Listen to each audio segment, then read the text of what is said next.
오늘은 이창동 감독의 비교적 최신작이죠. 네, 버닝을 준비를 했습니다. 버닝. 제 버닝의 부제가 있습니다. 모호한 분노와 피에르 부르디에입니다. 뭐 피에르 부르디에? 오늘 이제 피에르 부르디에의 그 아비투스라는 개념을 좀 제가 같이 소개해드리려고 해요. 그래서 사실 제가 이거를 나름대로 여러 가지 해석을 찾아봤는데 나다운 해석을 하고 싶다라고 접근을 해가지고 기왕이면 이론적인 배경이 있으면 더 좋으니까 저의 해석을 하면 너무 주관적으로 치우친다고 또 받아들여 주실 수도 있으니까 나름대로 이론적 근거가 있다라는 걸 위해서 피에르 부르디에 얘기를 잠시 하도록 하겠습니다. 자, 오늘 구성이나 순서는 이렇습니다. 일단 영화 버닝을 간략하게 소개해드릴 거고요. 버닝이 원작이 있습니다. 근데 이 원작도 제가 단편이라서 읽었는데 굉장히 의미심장한 원작이어서 좀 소개를 해드리고 싶고요. 그 다음에 이 버닝이라는 작품 자체가 제가 이제 모호한 분노라고 이제 부제를 달았잖아요. 굉장히 모호하고 미스테리한 영화예요. 장르 자체도 미스테리하기도 하고 이 미스테리를 풀어내는 방식도 굉장히 미스테리합니다. 그래서 제가 이거의 답을 여러 가지 해석 중에서 일단 뭐 정답은 아니겠지만 그래도 많은 분들이 의도가 궁금하실 것 같아서 가장 이제 감독님과 이 원작 시나리오의 작가의 인터뷰를 좀 소개를 해드리려고 합니다. 이러한 의도를 가지고 이러한 배경을 가지고 일단 시나리오를 쓰시거나 촬영을 하셨구나 이런 거 정도로 소개를 해드리고 그 다음에 제 해석을 네 번째로 드리려고 하는데요. 제 해석이 나름대로 이 피에르 부르디에의 그 이론, 그 아비투스 이론과 관련이 있다는 거 설명을 같이 드리고 만약에 시간이 되면 뭐 그 시간 없을 것 같긴 한데 멤버들의 의견도 좀 짧게 들어보도록 하겠습니다. 이창동 감독 영화는 되게 각본을 이창동 감독이 직접 쓰잖아요. 네. 지난번 우리 그 밀양도 실제 그렇죠. 원작은 있지만 각본은 이창동 감독이 쓰셨는데 이건 아니라는 얘기예요? 아닙니다. 그런 의미에서 좀 굉장히 작가분을 신뢰한다고 할 수도 있고요. 협업에 가까운 작업을 하셨다고 볼 수가 있죠. 네, 그러면 일단 영화 간략 소개부터 들어가 보도록 하겠습니다. 자, 영화 소개는요. 나무위키백과랑 네이버 영화 정보를 기본적으로 이제 참고했고요. 뭐 최대한 이제 간략한 거여가지고 이제 관심 있는 분들은 알 수 있는 정도의 정보인데요. 일단 개략적인 거 2018년 5월에 개봉한 영화로요. 시 이후로 무려 8년 만에 복귀작으로 주목을 많이 받았었습니다. 일단 핵심은요.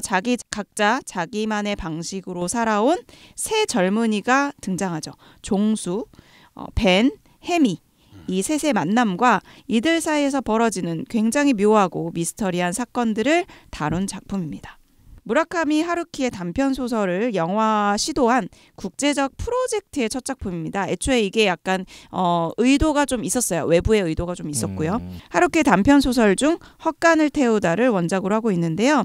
소설의 모티브를 가져왔을 뿐 등장인물의 직업이라든지 성격이라든지 스토리는 상당히 변화를 준 작품입니다. 근데 저도 이제 원작을 읽었는데 원작의 그 미스테리한 느낌은 굉장히 잘 살렸다는 느낌이 듭니다. 네이버 줄거리 좀 가장 간략해가지고 이걸 참고해서 설명을 드릴게요. 유통회사의 알바생인 종수, 유아인이 연기했죠. 종수는 배달을 갔다가 우연히 어릴 적 같은 동네에 살았던 해미, 전종서 배우가 연기했죠. 해미를 만나게 되고요. 그녀에게서 이제 부탁을 받죠. 아프리카 여행을 가 있는 동안 자기가 키우는 고양이를 대신 자기 집에 와서 밥을 좀 돌봐달라 이렇게 부탁을 받습니다. 이제 부탁을 이제 들어주고 있었고 그리고 여행에서 돌아오게 되는데요. 이제 해미가 공항으로 데려와 달라고 해가지고 나갔더니 거기에서 정체불명의 남자와 함께 등장을 합니다. 그래서 이게 이제 스티븐 연이 연기한 벤이라는 남자죠. 그 장면부터 벌써 못마땅했어. 나이로비에서 만나서. 그러니까 왔는데 말도 안 하고 나오잖아. 첫날부터 되게 기이한 만남으로 이제 대화를 주고받게 되는데요. 그러다가 어느 날 벤이 해미와 함께 갑작스레 종수가 살고 있는 이 집으로 이제 찾아오게 되는 거죠. 그래가지고 뭐 기묘한 약간 파티 아닌 파티 같은 약간 시간을 보내고 그러다가 해미는 잠들었는데 이제 벤이 자신의 굉장히 비밀스러운 취미에 대해 고백을 하게 되고 그리고 그 이후로 해미가 사라지는 실종 사건이 벌어지게 되는 거죠. 그래서 그때부터 종수는 이 벤에 대한 의심을 하면서 어떤 무서운 예감에 사로잡히게 되는 그러한 줄거리를 가지고 있습니다. 스포 있나요? 미리 좀 말씀을 드리면요. 최대한 스포를 안 하려고 저는 노력할 텐데 어느 정도는 노출이 될 수 있다는 점을 미리 이야기 드립니다. 이 버닝은요. 진짜 버닝 같네요. 스포를 한다는 건지 안 하는 건지 알 수 없는 모호함. 분노가 있네요. 핵심은 건드리지 않겠다. 알겠습니다. 정도? 네, 마치 영화 버닝 같습니다. 이 버닝이 이제 그 들어간다. 왜냐면 8년 만이다 보니까 이게 공개되기도 전에 많은 주목과 인터뷰를 받았는데 차기작 대체 어떤 작품이냐 막 물어봤을 거 아니에요 기자가. 근데 그때 이제 한마디로 이렇게 얘기했어요. 이제 젊은이들이 요즘 세상을 바라보면 세상이나 자기 삶에 대한 생각이 아마 이해할 수 없는 미스터리 같은 게 아닐까라고 생각했다. 그래서 그런 의도로 만들어진 영화다라고 개봉 전에 키워드를 제시한 게 청춘이랑 미스터리였어요. 근데 막상 개봉이 되고 난 후에 또 다른 키워드로 제시된 게 명확하지 않은 분노라는 키워드가 제시되게 되죠. 그래서 저는 오늘 올바른 키워드는 사실은 뭐 미스터리도 있겠지만 장르적으로 분노가 이 작품의 핵심인 게 아닌가라고 이제 잡고 싶고요. 시나리오를 쓴 오정미 작가도요. 이 영화의 초고의 제목을 썼을 거 아니에요. 이게 이제 버닝이라는 제목을 갖기 전에 분노 프로젝트라고 가제를 붙여놓을 정도로 이게 분노에 초점을 뒀었던 작품이었다는 거 그거를 먼저 설명을 드립니다. 제목이 멋있진 않네요. 분노 프로젝트. 가제니까요. 저도 가제 막 대충 이제 휘갈기고 시작하거든요. 근데 이게 이제 국내보다도요 해외에서 엄청난 호응을 얻습니다. 특히 이제 칸에서 공개가 됐을 때 영화제 기간 내내 비평가들 사이에서 가장 최고 평점을 모아서 화제를 얻었다고 하는데요. 이게 굉장히 수상이 유력하다고 이제 예측이 됐었는데 불발이 됐었죠. 그래서 그 당시에 조금 논란이 좀 있었습니다. 그래서 뭐 다른 어떤 뭐 정치적인 이유가 있다 약간 이런 식으로 좀 얘기가 됐었죠. 그리고 제작 과정에 좀 재미있는 정보가 있어서 소개를 해드리면 이게 이제 그 아까 제가 잠깐 말씀드렸는데 먼저 외부에 요구가 있었다고 잠깐 소개해드렸잖아요. NHK에서 이창동 감독한테 하루키의 단편으로 영화를 만들어줄 수 없겠냐 처음부터 이제 요청을 해왔었다 그래요. 계속 NHK가 끼어드네. 그렇네요. 박하사탕도 그렇네요. 그래서 처음에는 이 이창동이 자긴 제작을 맡고 연출은 젊은 감독에게 좀 맡겨보려는 생각도 하기도 했다 그래요. 맞아, 근데 사정상 여러 가지 이제 계획이 이제 어그러지면서 좀 계속 미뤄지거나 차질이 생겼다고 합니다. 그러다가 이 오정미 작가가 그 단편이나 헛가는 태우다로 해보면 어떻겠냐라고 제안을 했고 그리고 이창동 감독이 연출을 해주셨으면 좋겠다라고 또 감독님이 찾아와가지고 이제 계속 설득을 한 거죠. 그래가지고 이제 대중들에게는 2016년이 돼서야 복귀작으로 처음 알려지게 됐다고 합니다. 그래서 그 공동 각본을 쓴 오정미 작가는 먼저 사전에 라이브 톡을 먼저 했는데 텅 비어 있지만 채울 수 없는 비닐하우스 그리고 세련된 승용차를 불태우는 벌거벗은 몸뚱이 이런 두 가지 이미지가 먼저 던져졌고 이 이미지를 풀어내면서 영화를 이제 점점점 확장시켜 나갔다라고 이제 인터뷰한 바가 있습니다. 제가 이제 개략적인 영화 소개는 드렸고요. 이제 원작 소개를 좀 드려보도록 하겠습니다. 헛간을 태우다요? 네. 반딧불이를 읽었는데 헛간을 태우다 기억이 안 나. 맞습니다. 이 무라카미 하루키의 헛간을 태우다라는 1983년 발표 단편 소설인데요. 너무 오래됐어. 국내에는 2014년 발간된 방금 얘기하신 돈돌림 얘기해주신 단편집 반딧불이라는 제목의 단편집의 수록작으로 지금 보실 수가 있습니다. 버닝을 보신 분들은 줄거리를 좀 비교하시면서 들어주시면 재밌는데요. 이 원작의 작품 줄거리를 요약한다면 이렇습니다. 이게 이제 1인칭 소설가인 남자 시점으로 이제 전개가 되거든요. 그녀와는 지인의 결혼 파티에서 처음 만나 알게 되었는데 만났을 당시에 그녀는 20살이었고 나는 31살의 기혼자였다. 그녀는 나이나 뭐 수입 같은 것은 또는 결혼이나 이런 것도 심각하게 생각하지 않았고 그녀는 유명한 선생님 밑에서 판토마임 공부를 하며 광고 모델을 하는 여자였다. 그런데 광고가 들어와도 자주 거절하는 편이라서 수입은 변변치 않았고 부족한 수입은 아마도 몇몇 남자친구들의 호의로 도움받으며 생활하는 것처럼 보입니다. 그리고 처음 만났을 때 그녀는 인상적으로 귤가게 팬터마임을 보여주는데 그게 굉장히 이상한 기분이 들었다라고 이제 서술을 하죠. 그러다가 그녀의 아버지가 심장병으로 사망을 하고 아버지가 남긴 유산으로 북아프리카 여행을 가게 되죠. 그리고 3개월 만에 돌아오는데 그때 데려온 새 남자친구가 굉장히 훤칠한 키에 무영일을 하는 말쑥한 옷차림을 한 이제 부티가 나는 그런 남자였던 거죠. 그래서 몇 번인가 이 주인공 남자가 이제 그와 얼굴을 마주하게 되는데 항상 이제 여자와 함께 동행을 하게 됩니다. 그 새로운 남자친구가. 그리고 항상 데려다 줄 때 깨끗한 얼룩 없는 반짝거리는 은색 스포츠카로 이제 배웅을 해주고 이러는 거죠. 그러다가 어느 날 그녀와 갑자기 이 남자의 집에 찾아옵니다. 마침 아내가 친척 집에 가서 없을 때 온 거죠. 그 셋이 이제 와인과 맥주를 이제 마신 다음에 그가 이제 마리아나를 건네가지고 이제 같이 피게 되죠. 그러고 나서 그녀는 잠이 들고요. 갑자기 이제 옛날 이야기를 하다가 돌연 남자가 저는 가끔 헛간을 태웁니다. 이제 그 버닝에선 비닐하우스죠. 쓰죠. 헛간을 태운다는 뜬금없는 이야기 시작하고요. 그 여자애가 태우는 거 아니었어요? 남자가 태워요? 네네. 2개월에 한 번 정도 그러니까 너무 2개월에 한 번 정도 불필요한 헛간을 태우고 있다. 이렇게 얘기합니다.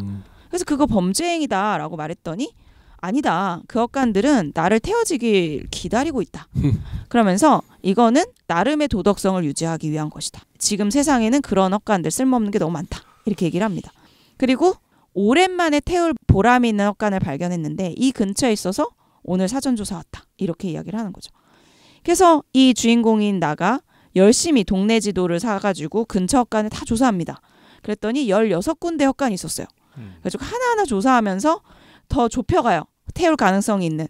그래가지고 점점 이 사람은 그걸 확인하고 매일 확인하는 거를 조깅 코스로 만들게 됩니다. 근데 아무리 그 코스를 달리면서 확인해도 불에 타는 헛간이 발견되지 않는 거예요. 그러다가 한 2달 지나서 이제 그 남자를 다시 만나게 됩니다. 우연히 시내를 갔다가 그의 차를 발견하고 이제 말을 걸게 되는데 이런저런 얘기를 하다가 그럼 헛간 어떻게 됐냐 태웠냐 이랬더니 태웠다는 거예요. 내가 분명 맨날 확인을 했는데 불에 타는 헛간 없었는데 이랬더니 아마 너무 가까이 있어서 못 본 것 같다. 이렇게 이야기를 합니다. 그러고 나서 이번엔 그 남자가 그녀를 만났냐. 그래서 나 만나지 못했는데 그럼 나도 만나지 못했다. 지금 1달 반 넘었다. 수업에도 안 나온다. 팬터마임에도. 그래서 궁금한 이 주인공도 그녀에게 전화를 하지만 연락이 되지 않고 걱정이 돼서 집에도 가보지만 그녀의 집은 굳게 닫히고 아무도 없었다. 이런 얘기죠. 그래서 결국 찾는 걸 포기했는데 그 후 1년이 흘렀고 여전히 그녀는 사라져 있다. 그리고 나는 아직도 불타지 않은 채인 헛간을 매일같이 코스로 달리고 있다. 이런 얘기입니다. 단편은 거기서 끝나는 거죠. 네, 그렇습니다. 결말도 다르고요. 그 약간 뭐 단편스럽게 마무리를 하네 그냥. 조금 이제 서사의 일부가 조금 달라져. 근데 설정이나 갖다 쓴 거는 상당히 많이 그쵸. 비슷하네요. 상당히 이제 그 비슷해서 저도 이제 흥미롭다 이렇게 생각을 했고요. 원래 이제 모티브가 된 작품이 또 있다고 해요. 여기서 그 윌리엄 포크너라는 작가가 언급이 되잖아요. 영화에서도. 네, 그래서 헛간 방화 이제 반 버닝이라는 작품이 있는데 처음에는 이 무라카미 하루키가 그런 모티브를 했다는 거를 이제 그 부정을 했다 그래요. 그런데 이제 많은 이제 평론가들이 이제 지적을 하니까 그런 거 보인다. 그러니까 약간 영향을 받은 것 같다. 영향을 이제 나중에 받았다. 얘기를 했는데 사실 내용은 되게 좀 많이 다르다고 해요. 그렇죠. 이거는 약간 굳이 따지면 재판을 하는 과정의 모티브를 좀 가져온 것 같아요. 여기서도 재판을 한다고 합니다. 그래서 내용이 많이 다르다고 볼 수가 있습니다. 그리고 그 이창훈 감독 같은 경우도 이 윌리엄 포크너의 단편은 크게 의식하지 않은 것으로 보여요. 그래서 원작을 소개해드렸고 그리고 그나마 이제 의도에 가장 가깝다고 할 수 있는 감독님과 작가님의 인터뷰를 전부가 아니라 제가 약간 요 포인트로 봐주세요. 왜냐하면 제가 해석할 것과 관련이 있는 부분만 이렇게 좀 소개해드리도록 하겠습니다. 일단 좀 인터뷰 소개해드리고 싶은 장면이요. 시내 21과 인터뷰를 했던 건데요. 그 메인으로 잡은 대목이 이거였어요. 이창동 감독이 이렇게 얘기했다는 게 메인입니다. 지금 우리는 벤의 세계에 살고 있는지도 모른다. 이게 인터뷰 제목이었습니다. 제가 이제 그 인상적이었던 거는 그 60대 이창동 감독님이 이 버닝을 찍었는데 젊은 세대를 바라보는 그 시각이나 젊은 세대 상황을 어떻게 보는지가 좀 궁금하다. 그 감독님이 그 살았던 20대를 겪었던 70년대와는 지금 너무 다르지 않냐 이렇게 이제 물어봤어요. 그래서 어떻게 바라보냐 이랬더니 이런 얘기를 합니다. 그렇다. 많이 다르다. 그때는 문제가 분명했고 싸울 대상이 있었다. 쉽지는 않아도 민주화라든지 무엇이든 앞으로 잘 될 것이라는 희망이 있었다. 물질적으로도 앞으로 내 삶이 나아질 거라는 확신도 가능했다. 지금의 문제는 그 믿음이 없어졌다는 거다. 겉으로 보기엔 별 문제 없는 것처럼 보인다. 편리해졌고 세련돼졌고 깔끔해졌다. 그럼에도 개개인의 삶에는 특히 청년의 입장에서는 희망이 없다. 그게 이 세계의 미스터리다. 이런 언급을 하셨고요. 그리고 또 제가 언급해드리고 싶은 인터뷰의 부분을 소개해드리면요.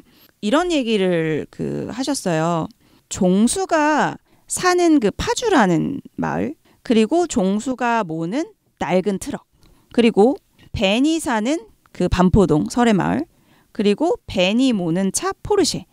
이게 너무나 상징적으로 이 도식적인 인상을 줄 만큼 계급 구분이 명확한데 이게 중요한가, 어떤 상징인가 이렇게 이제 물어봅니다. 계급적인 상징인가 이렇게 물어보죠.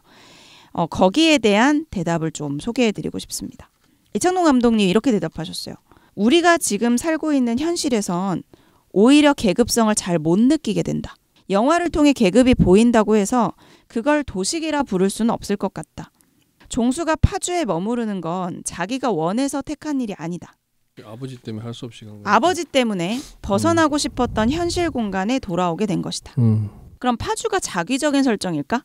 그건 아니라고 본다. 종수는 아버지에게 묶인 채 과거의 덫을 현실로 살고 있는 친구다. 이 부분부터 저는 되게 의미심장하다 봤는데요. 일반화하자면 요즘 청년의 문제는 청년의 책임이 아니다. 윗세대로부터 물려받은 거지. 조금 뛰어넘어서요.